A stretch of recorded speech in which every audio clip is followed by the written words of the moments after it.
আল্লাহ মালাকুল মাউত কে বলবেন, মালাকুল মাউত কি অবস্থা? বলবে সব শেষ।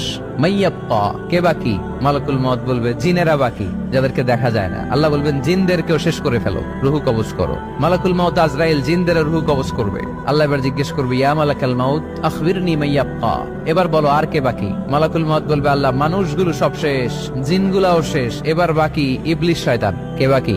ইবলিসরেও শেষ করো, ইবলিসও শেষ।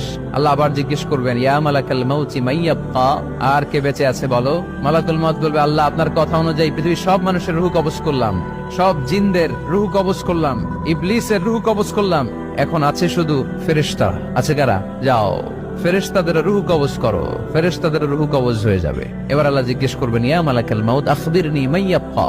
মালাকুল মাউত বলবে, আল্লাহ আপনার কথা মতো ধরে ধরে সব শেষ, ফেরেশতাও শেষ, 4 জন ছাড়া। কয়জন ছাড়া? জোরে বলেন, কয়জন ছাড়া? ইসরাফিল, জিব্রাইল, মিকাইল,